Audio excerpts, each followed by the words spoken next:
You're listening to Metal Thunder Radio interviews. If you like what you hear, you can listen to the full shows by going to our website, www.metalthunderradio.com. We got tons of great music, videos, merchandise, and more. You can also check us out on Facebook at facebook.com/metalthunderradio. You can send us a message, submit your music for airplay, or just stop by and say hi. Either way, hope to hear from you soon. And we would like to welcome Bobby Gustafson to the show. What's up? What's going on, Bobby? How you doing, guys? Good. Doing good, man. Doing good. Thanks for coming on the show and chatting with us tonight. I'm sure I speak for everybody here.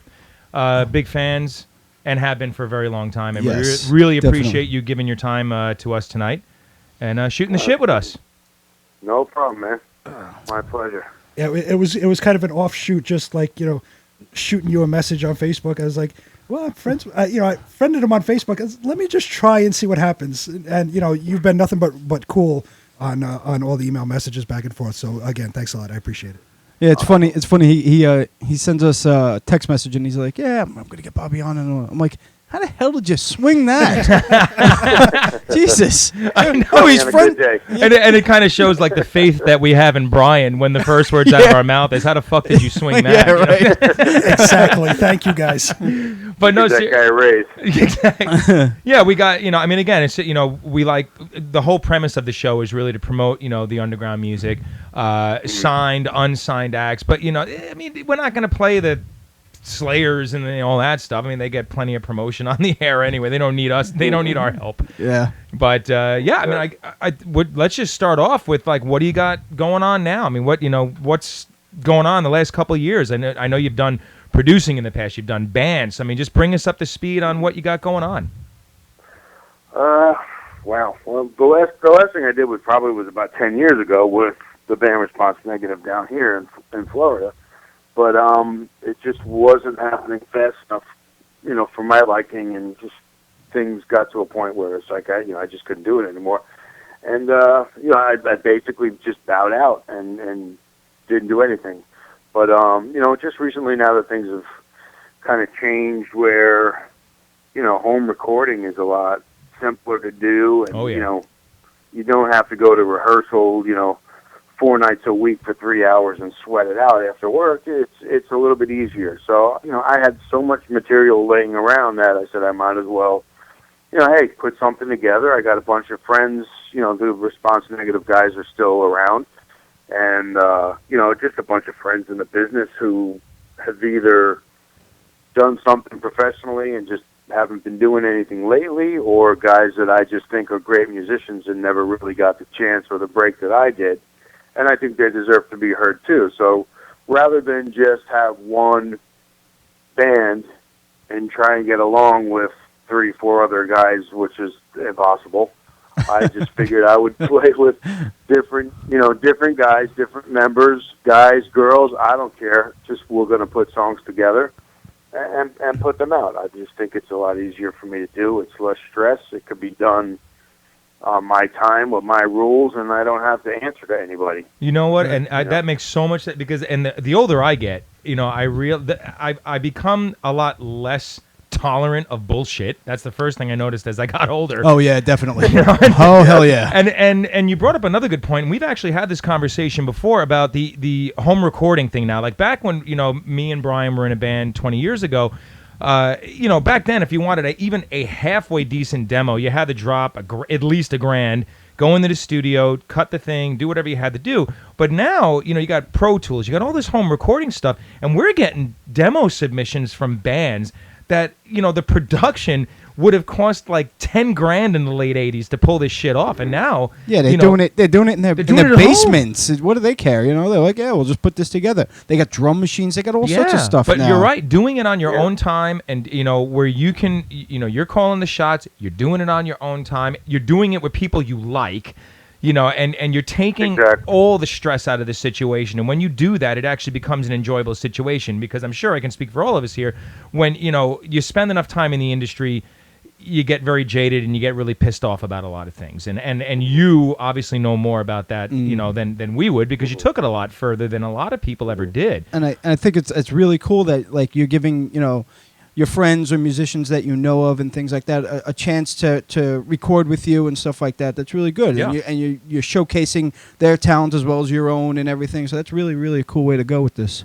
And you brought up Yeah. Response Negative, and we got them. We're playing them tonight too. So we're gonna have you guys coming up there, after the interview.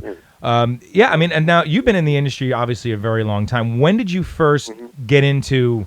When did you first start playing guitar? How about we just start with that? Ooh. Well, my dad had a guitar underneath his bed. He tried to, teach himself, but he never really did. And I just picked it up and used to fool around with it when I was really young, probably 5 or so, but not really, able to play. I think when I was really starting to get serious, I was probably about 12 or 13. That's the age. That's the age most of us. Yeah. Yeah, that was just about the age where, I started to really, hear stuff and learn stuff. And then, being, half Italian, I had a mustache at 15, so I was able to get into some of the bars and, check out bands that were playing, like the cover bands. They were playing all the bands I like Judas Priest and then Maiden and Zeppelin and Sabbath. So I would kind of watch what they would do and, rush home afterwards and play it myself. And I just learned from watching what they were playing, and I was able to pick things up. And then I sat with that guitar every day. I mean, I just played every day, all day. I'd walk home at lunch from high school and go play for 10 minutes and then have to walk 20 minutes back, Wow. I was just in love with the guitar. And I'm sure, being from New York, all the bands obviously come through New York and played CBs and all the clubs back then. So, you had first, you could see them firsthand. You could see your idols growing up, firsthand playing right in front of you. So that had to be a huge influence on you as well. Oh yeah. I mean, at the time, the club band at the time was probably Twisted Sister. Yeah. Yeah.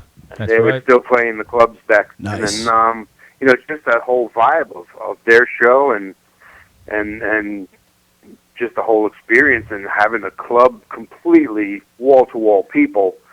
I mean, that was just amazing when you were a kid. I was like, man, I want that so bad. That's what I want to do. See, that's So I what it got was practice. like. Yeah, That was like Every for day, us. I'll do it. Yeah, we're all kind of like that. I want to play in front of 50,000 or whatever, Yeah.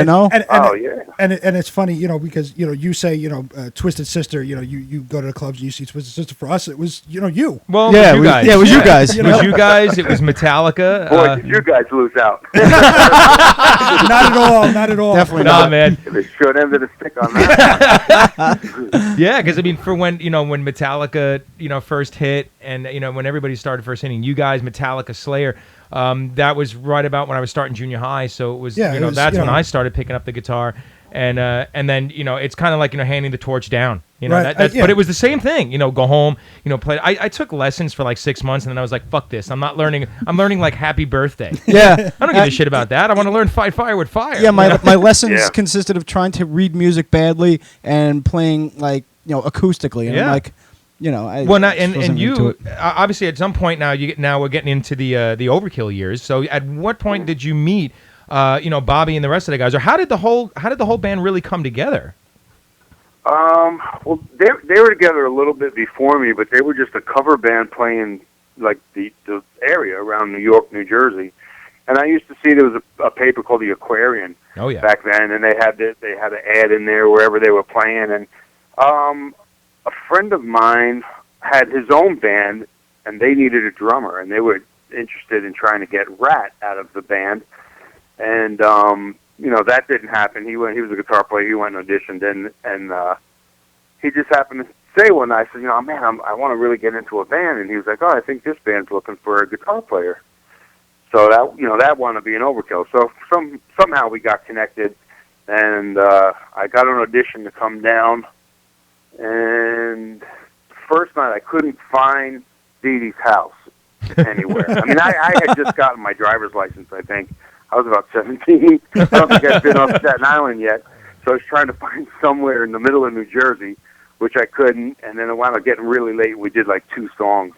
So we had another audition, I think, at the guitar player's house at the time, which was closer to Staten Island. And, we ran through all the basic Iron Maiden, Yep. Black Sabbath, Judas Priest songs. Right. And they're like, okay, cool, you want a job? I was like, yeah. So, So- that was about, God, that was probably November of '82. Wow. Wow. Yeah, I was still in my last year of high school, and we started rehearsing. We had nowhere to play. 2 weeks later, the other guitar player quit. Tried a few other guys, nothing really worked out. And I said, hey, I think I could do this myself. You know, I want to just keep one; it'll be a lot easier. So that's what we did. We started rehearsing at my house in Staten Island, and I never really liked playing covers.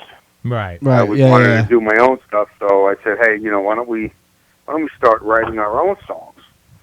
So we started doing that, and then, you know, that was it. And actually back then, the clubs, you were still doing 3 sets. Like, Whoa. even Twisted had to Wow. do 3 sets, Wow. you know, for the night. So this really wasn't even done yet, where you had opening bands. They're like, well, the clubs were like, well, you got to play, you know, 3 sets. And we said, well, what if we get 2 other bands? And we all do 1 set apiece. And that was actually something that was kind of new at that time. That's awesome. Yeah, you used to go see one band, and that was it. You went out to go see that one band, and they did 3 sets. They took a break in between, and then the last one was at like 1 in the morning. Wow. So we started to do that. We got our originals in, and just started playing.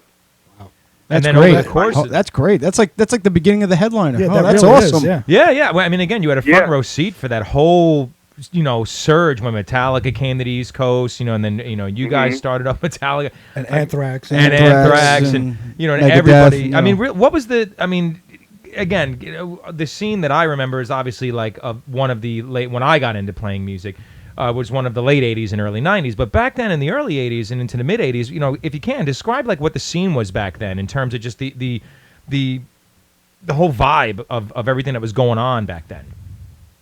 Well, in the very beginnings, it was, like you said, it was really just cover bands. Mm-hmm. I mean, you had anything from a Doors cover band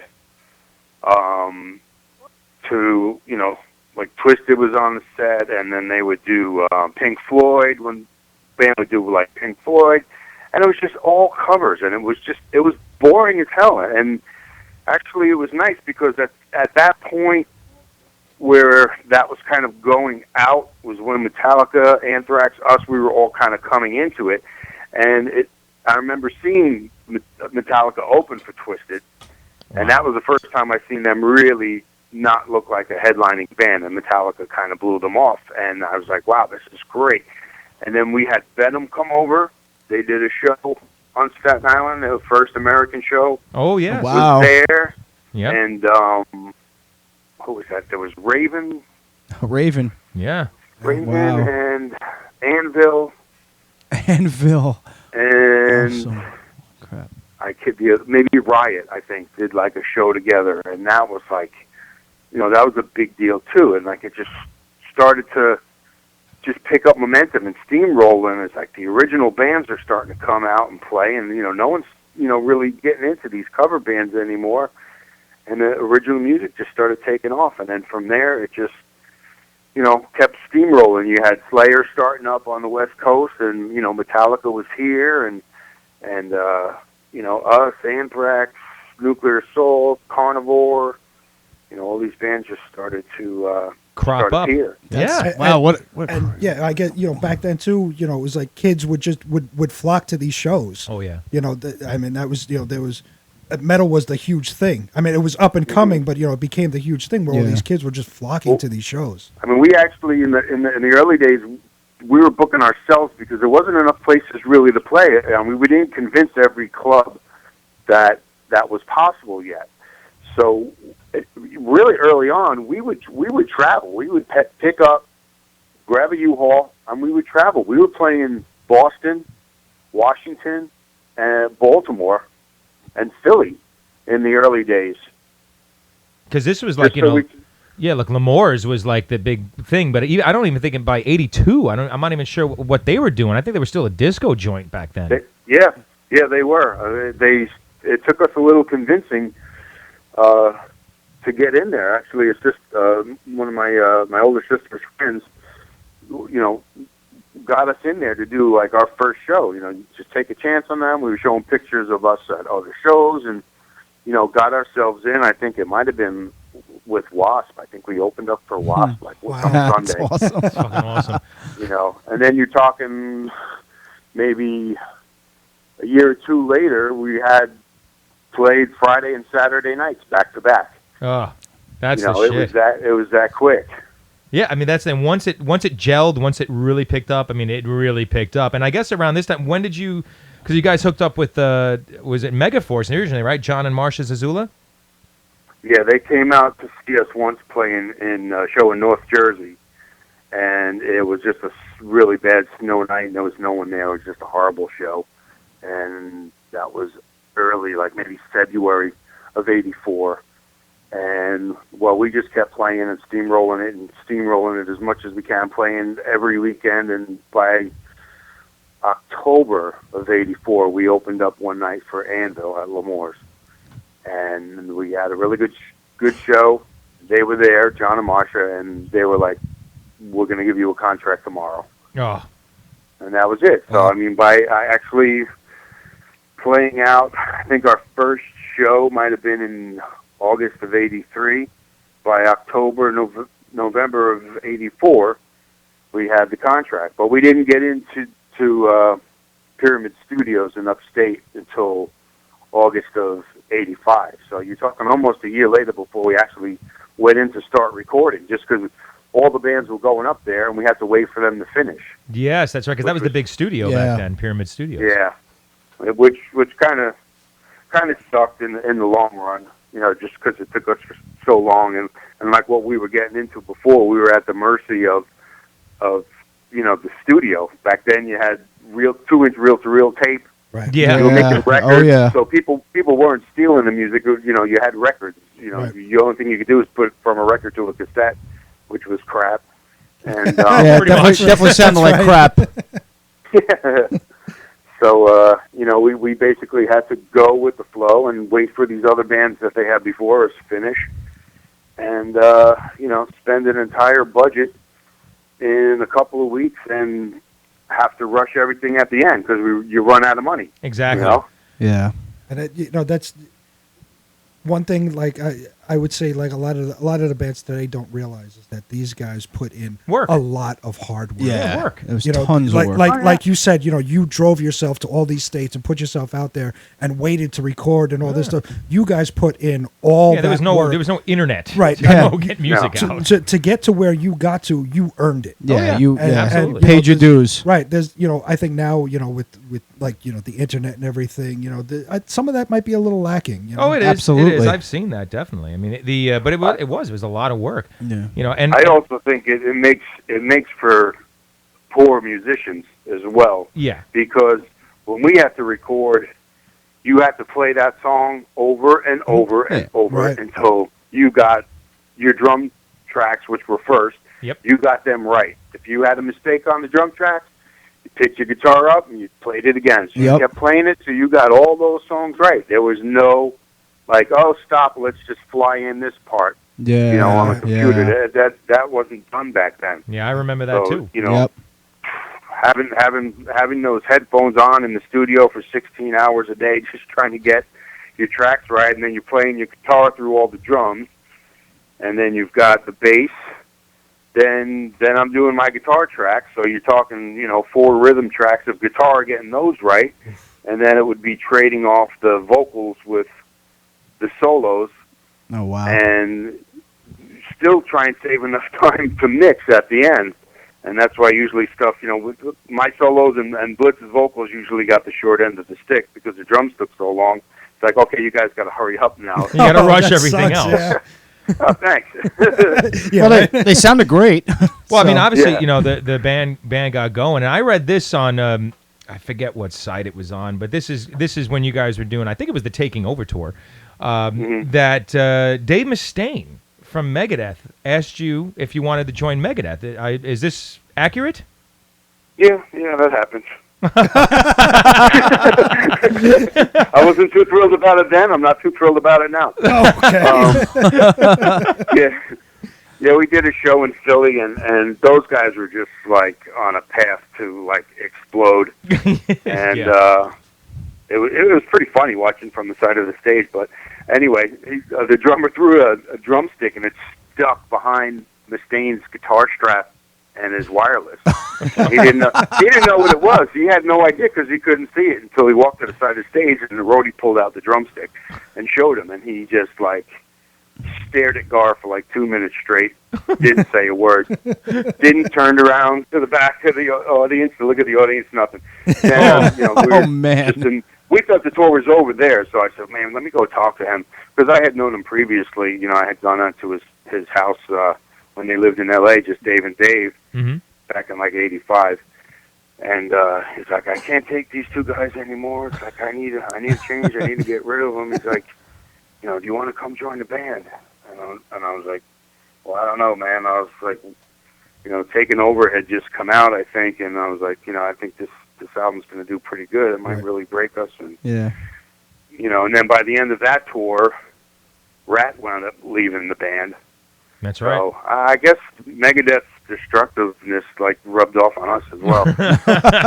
Just start throwing. So by that time, Rat was gone, and I was like thinking, well, maybe I should do this, but you know, they were just not in a very good health situation. Let's just say. Oh yeah. Megadeth. And that has been well documented. Also, I was like, you know imagine. what? I can see things not going very well because I'm not tolerant now, and I wasn't tolerant back then. Right. So You probably would have killed probably Dave not a good Mustaine. idea. And I think we see too, like, you know, throughout the various lineups of Megadeth. Oh, yeah. The only mainstay is Dave Ellefson. And even Dave Mustaine sued Dave Ellefson at So, some point. So I think some brawls on stage would have been kind of cool to see, though. So yeah, I think it's safe to say that Dave Mustaine is a bit difficult to work with. yeah, Probably would be accurate. that's a polite way of saying But it. you know what? I mean, again, you were right with Taking Over. You know, album did very well, and then of course that brings us to, you know, well, I mean, you had the EP, but the full length, The Years of Decay, Years. which, if I'm not mistaken, you wrote pretty much all of that album. Am I correct on that? Yes, I wrote Great album. Jumping Yes. Over Under the Influence, which had some really good songs on it, but it had a couple of riffs from the bass player, and it sounded a little bit too happy for me. And I really wasn't into those kind of bouncy riffs that he added to the music. Right. So I kind of took the reins on The Years of Decay, and I basically wrote everything on that, and you know, That's a sick album. It is what it is. Crazy. And Yeah, it wound up rubbing everybody the right way, which was great. Yes, it And, did. Yeah, it really is you know, a I was phenomenal looking album. forward to number 5, but that never happened. Right. Yeah. I mean, I tell you, you know, just to be a fan for a second, you know, Elimination is a fucking kick-ass song. Oh, and I love that song. Evil Never Dies, man. Oh, Yeah. great. Our buddy Mike Pacheco, man. That every time that fucking song comes on, he goes nuts. Yeah. No, he just posted on chat. There it goes. We have people on chat, he's and on he chat. just posted it all in caps. Evil never dies. Oh yeah, I mean it's in my opinion, it's a flawless album. It's the fucking great. album Yeah. is Fucking incredible. love that Great. album. Thanks, But Yeah. again, I you mean, know, Elimination almost didn't make it to the album. Oh, that's Really? We funny. almost had an 8-song album because I didn't finish it. I had the first half of the song done, and we just had run out of time. We were already recording, and then just, you know, magically it all fell into place. it fell into and, place well. Yeah. You heard it here first, folks. It did fall into place well. I mean, Yeah. I love that fucking song.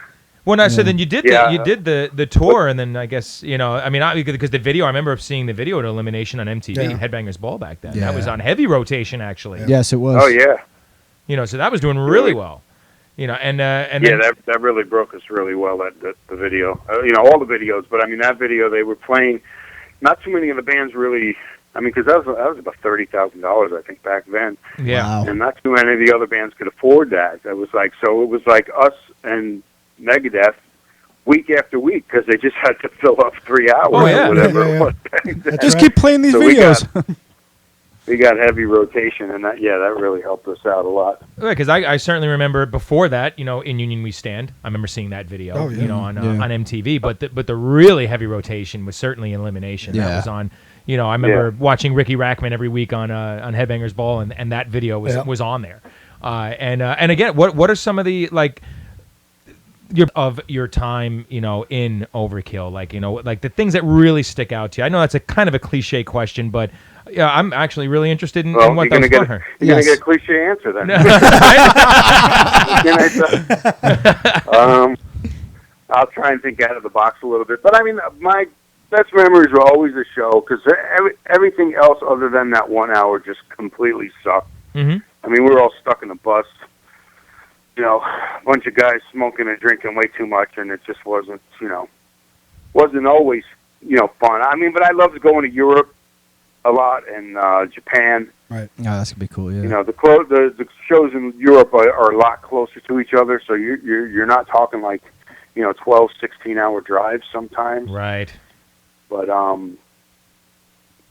playing Poland, we were the first American thrash band to play Poland. Wow. Nice. Back in '87. The Slayer tours. I mean, did like 3 Slayer tours. Slayer with Motorhead on one of them. Jesus. Wow. And that's too, like you said, the hour on stage is the best. Oh, yeah. And the rest of it sucked. And that's what a lot of people like us, like back when we were playing, we're thinking, when you're signed, you get to, you're the flying lap on a of plane, luxury. or you're in Flying this on a tour plane. bus or whatever. No. No, you're lugging your kind shit. of don't realize that it does tend to suck. Oh, I remember you're still sitting on a paying your fucking dues. Greyhound bus for 3 days going to L.A. Right. That Oh yeah, sucked. that sucked. That certainly did suck. And then you got off the bus and you had to lug your shit around. Right. Yeah. Yeah. and you're right. filthy. Yeah, and you It's got to be a lot smell. easier though for bands today compared to what we were dealing with. I mean, we didn't have cell phones Right. back then. No internet. We didn't have internet. Yeah. We didn't have a little flat screen TV in your bunk. Right. Yeah. You know, You didn't Yeah. have, you Playing didn't have movies smart, off a SIM card. no we didn't have that. It was smartphones. like if you weren't in a hotel, you couldn't make a phone call. Right. Right.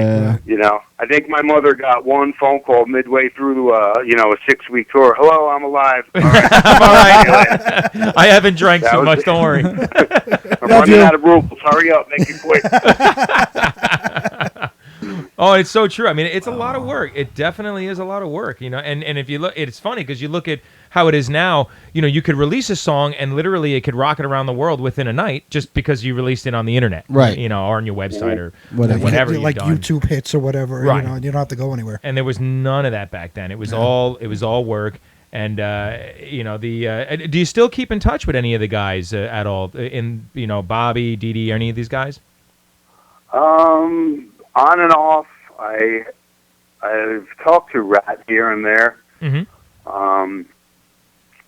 And I've talked to Bliss up until recently when they had taken the original demos and re-recorded them and put them on some disc that they gave out for free with a magazine in Germany. Ooh, Oh, really? Wow. I was not happy about that. Yeah, that's I could imagine. I had never talked to Dee Dee since, so it's been about 25 plus years or whatever the hell it was. Wow.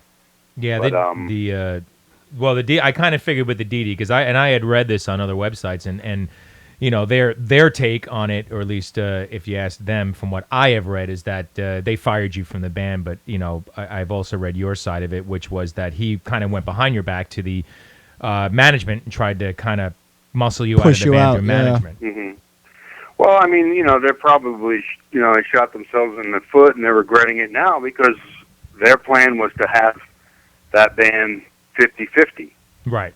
And, 50-50 of a band that's doing good is one thing, but to have 25%, 5% of a band that's doing really good is worth it. But if you have 50% of a band that's not selling anything, what did you really gain out of that? Yeah, Right. that's Yeah. true. So you own half of nothing really.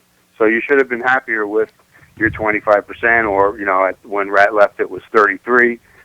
And I think they also should have made Sid a partner by that next album. I'm sure that was part of the reason why he left as well. I mean, Right. I was talking about that. I said, let's we'll do one more album with him and see how everything goes, and then I think he should be a full partner. Well, they didn't want to do that. And he So it's paid obvious his it dues. was all just, it was money, and, I found out a lot of stuff, behind my back afterwards. And actually, Dee Dee quit the band at one point. He didn't want to play anymore. Really? So me and Bliss were talking about getting another bass player. Wow. And then two weeks later, he comes back, and all of a sudden he wants me out of the band now. Oh wow. Oh, that's fucking So it's like, yeah, then I find out from my management that he was, trying to get me kicked out. I'm finding out all these little things, and I guess he had a tape of some of his riffs, and I kind of halfway listened to them, but really didn't work on them with him, because I said, I don't really work on the songs on the road. I said, I wait till we get home. Right. So that kind of ticked him off a little bit, I guess. I heard that like much later. But, we had a big merchandise deal about to happen, and we were supposed to make some serious money. So I guess him, considering the fact that he didn't want to play anymore, he figured he would cut me out, and it would be him and Blitz 50-50, and, then they can take my share. Oh. So And then it what was basically Blitz, you want to work with him, work with him. You want to work with the songwriter, then you work with the songwriter. Then it was like, well, I started the band with him. All right, I'll see you later. That's that was a it. shame. That sucks. And that's the unfortunate part of this business. It is. Is because you got like 4 or 5, depending on the band, friends that get together that just love playing music And then money. and want to play, and then a little success happens and money gets in the way. yeah, that's a problem. And money that's so does fucked change up. people. I mean, It can. Sometimes Not it changes always, it for the but it- better. but it can. Sometimes, it always changes people, but Right. sometimes I think it changes them. It unfortunately, usually more for the worse. For the worst. But it doesn't always work out that way. But you've seen, unfortunately, this scenario played out a lot of A times lot of in a lot times. of other bands. Yeah. And it. Well, they say, like the old saying goes, if money doesn't change people, it unmasks them. Oh, that's Yeah. for sure. Yeah, wow. That's Yeah. really good. Just like alcohol. And Yeah. and I think it totally showed, where his head was at. And I said, you know what? I'm probably better off that I did get out when I did. And you like you said, like a lot of other bands, you think you're playing with someone that you can trust, and oh, this is my brother, and blah blah blah. And I'll tell you what, all it takes is one thing to have something turn sour, and all of a sudden, he's not your friend or your buddy anymore. He's your business partner, and Right. he's stabbing you in the back. Right. Yeah. Exactly. So, but I'm glad I got out when I did, because once the internet had kicked in and music wasn't selling what it was, I don't know how they survive, other than that they don't pay anybody anything, and they, take all the money from the other guys. I said we would have been in a pretty crappy situation if we weren't selling albums, but I didn't make nothing off the first 4 albums anyway. So, where are they at? Right. And, Nice. Yeah. are you just playing for fun now? You keep putting an album out every year just so you can go out and play Right. and do live shows. That's Well, I mean, that's not much. after the Overkill thing, I mean, I know you did a stint with Grip Inc., right, with Dave Lombardo. Very brief. It was brief from what I read. Yeah, Yeah, 2 days. 2 weekends. Right. Yeah, I was up in. That's when I did Eye for an Eye. I had played with the Cycle Sluts right after. That's Nice. right. Oh yes, Um, yeah. We went to Europe, with Motorhead and stuff, and that was great. But then unfortunately they got shafted from their record label as well. So I had the Eye for an Eye thing going on in New York, and no one was really interested in that. And then Billy Milano approached me to do MOD, Wow. and I wound up driving with him to San Francisco. So I wound up staying there. Billy had left in 2 weeks, literally, and Wow. I started Eye for an Eye with Tom Hunting from Exodus. Exodus, We did Nice. that for a Yes. little bit. Yep. And then at one of they used to have the Foundation Forums, I think, in L.A. Oh yeah. I met up again with Dave, and we knew each other from the tours and whatnot, and he wanted to do something. So we started Grip, but I was still living up there, so I would drive down 7 hours on the weekend, Whew. Wow. try and do some stuff with him, and then drive back. But That's a commute. I guess, yeah, I guess the wife thing had never really changed for him, so it was kind of like that wasn't a good situation either. Yeah, so I don't think this was going to work. W, you've So, kept busy, man. Yeah. You have. What? You What's that? You've kept busy. Pretty busy. Yeah, I mean, I was definitely trying to, give it a shot. And just about the time I was going to come back to New York, the lady Debbie Bono that I was staying with in San Francisco, she managed a band from Texas called Screw, Right. Yep. and they needed a guitar player because their guitar player had walked out or got fired or whatever, and so I wound up in Texas. And then we did a tour I recorded with them on the album, and we did a tour with Creator. Creator. And actually, Sid was our sound man, which was really cool. He Wow, did that's the cool. road That work. is cool, and yeah. The sound. Excellent. And, so we hooked up again. But after that, it was just like, you know what? I gave it a shot. I'm tired of sleeping on floors and couches. Right. I don't blame you. I was about 32 maybe or something around that. I'm like, I got to get my shit together. So I wound up coming down here to Florida, and I didn't do nothing for a while until Response Negative got me to play again. What's going on? I see there's a new page you're promoting, Satan's Taint, which is a great name. By the way. It's a phenomenal name. It's a great name. I love the name. So, tell us about Satan's I tell Taint. you, I giggle like a 5-year-old every time. Yeah, I said, I don't, I'm 48 years old. I don't really feel like having, a cool metal name for my band. So I said, I really don't care. And I just came about. It was hot one day. We were working down here, and some guy goes, "Oh man, it's so hot." I says, "Yeah, well, it's not hotter than Satan's Taint." And Band name. I was like, "Oh, that sounds like a good band name." I wrote that one down. I said, "I'll stick with that." And that was it. I needed something to identify with, with the music. I'm getting some artwork done. I mean, logo's done, but I'm getting artwork. What I'm considering doing is just putting out like 5 songs at a time, which is kind of like a little EP type of deal.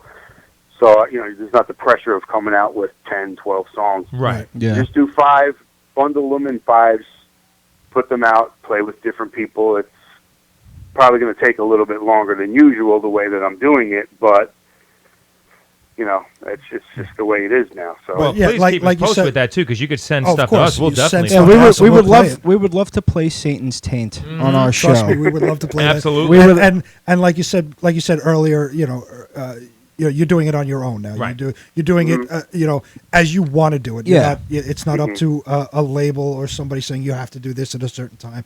It's up to you to do it. And you're not sleeping on like U-Haul mats. Right. on the You're taking floor. your time. No. You're doing it properly. Yeah. Which is great. yeah, we've got the songs done. We got the 5 songs done, but it's just getting everybody together to record. The other guitar player actually is getting married this Friday, and Friday was kind of our nights to practice. We've missed a couple. Guys have got kids now, and Oh, yeah. Right. Yeah, You know, definitely. Life gets in the way. babysitter situation, and my kid's throwing up and stuff like that. So you just got to deal with that. But I mean, it's great. I mean, I'm happy for these guys. They're friends of mine now for like 10, 12 years Right. since I've lived down here. So now, seeing them being married and having kids is just, it's great. But, we got one song's going to be sung by my friend Jürgen from Sweden. He's in a band called Dead Awaken. Mm-hmm. Awesome. And he's going to do a song, and he's going to send it back like I did like 2 years ago. I did a solo on Satanica's album from Italy. Nice. Oh yeah, I did read that. Yeah. Yeah, and that kind of woke me up to the fact that it's like, hey, we could just send stuff, through the mail Right. and do it and send it back. And I was like, wow, this works. Yeah. Right. I don't even have to leave the house. Yeah. Oh, No, record a true. track Yeah, and of send it course, off. yeah. Yeah. Yeah. I picked up a 12-pack and I could stay home. Nice. Home? Recording. It's the best Great. way to do it. Solos in my underwear, all good. I don't have to drive to practice and blow my ears out anymore. Fantastic. When you So, do, as this stuff comes together, definitely keep us posted too on all that. Yeah. Yeah.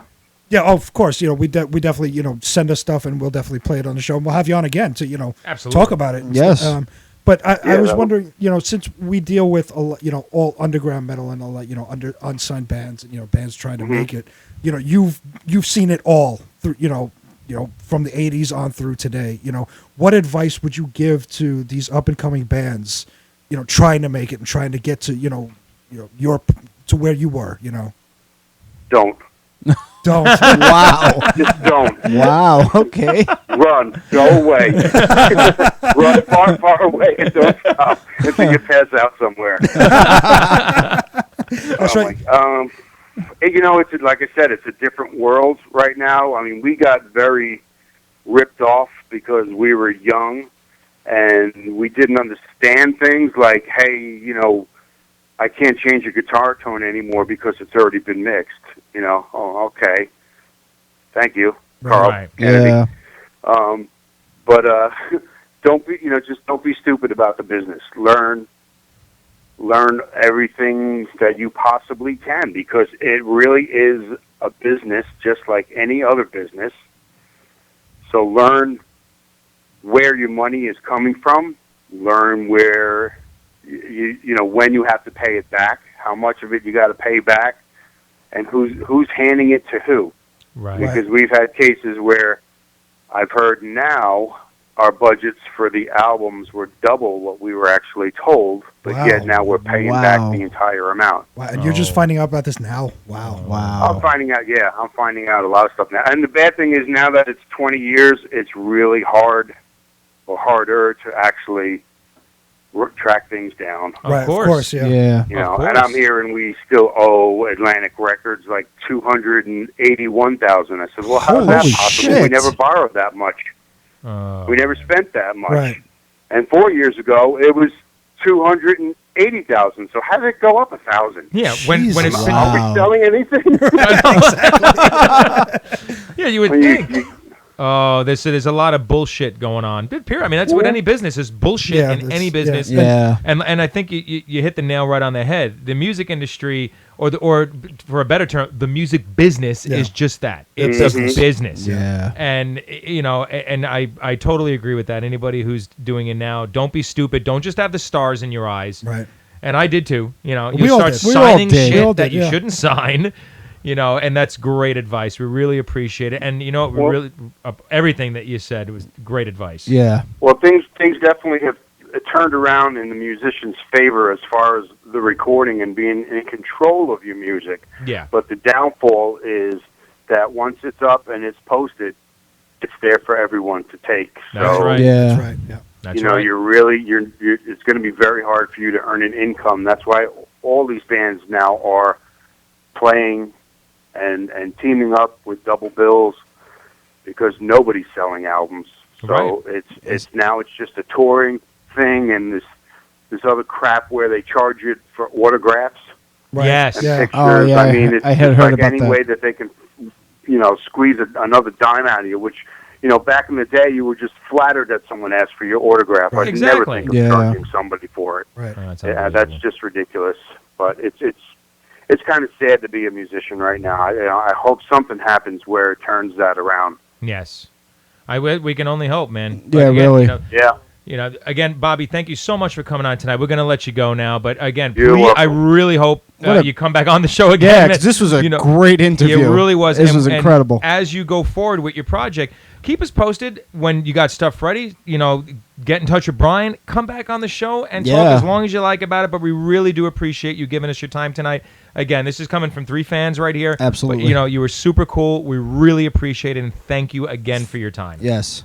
No problem, guys. I'll definitely keep you up on it, and it should be probably within, you know, the next few months that it'll be done. Awesome. Excellent. Thank you. Awesome. And coming up, we're gonna play Response Negative, Carnivorous Lust. Yes, so Yes. check it out. Bobby, thanks again. We'll Thank talk you to you so soon, much. Awesome, guys. bro. Have a great Appreciate night, it. man. Have a Thank great you. night, bro. All right, good night, guys. Good night. Good night.